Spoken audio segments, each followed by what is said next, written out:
Hindi nakikita yung ilalim. So can we now proceed to our presentation? Yes, you can. Go ahead.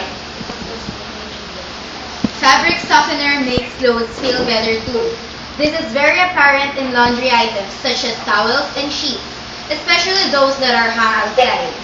When fabric softener isn't used, these items tend to feel stiffer.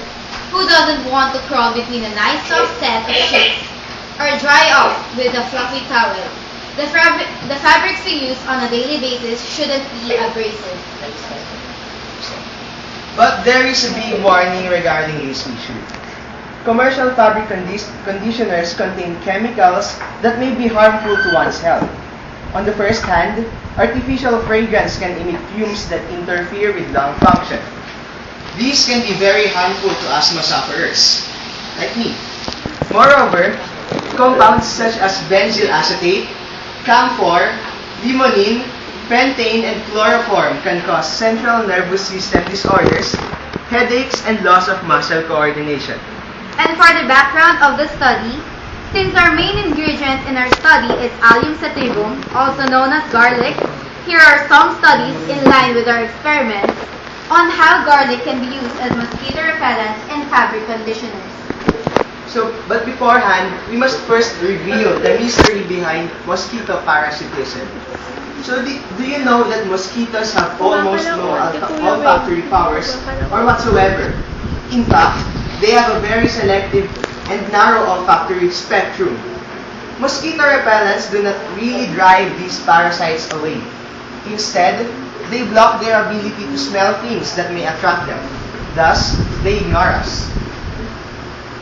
In particular, garlic has a reputation for protecting people from mosquito bites, whereas some think that this could be the origin of the belief that garlic drives away vampires.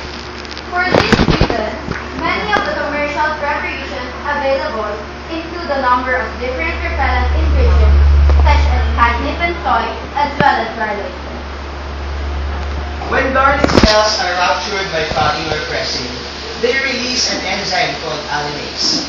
This enzyme chemically changes into allicin, a sulfur-containing molecule, resulting in that heavy, pungent garlic smell. This strong odor, on the other hand, blocks the olfactory spectrum ability of the mosquitoes, making us invisible from their sight. In our experiment, vinegar acts as a softening agent.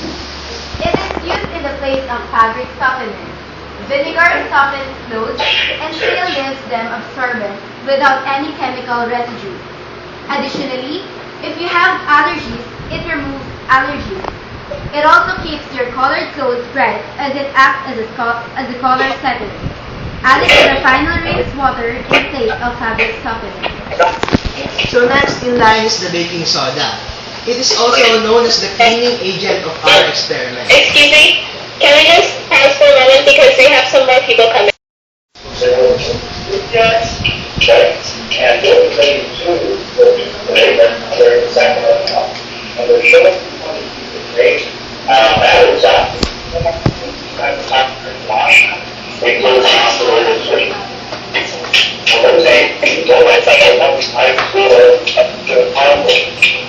So they're showing how you can make a fabric softener out of garlic and other things.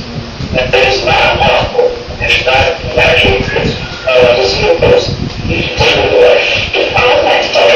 So that's what they are right now.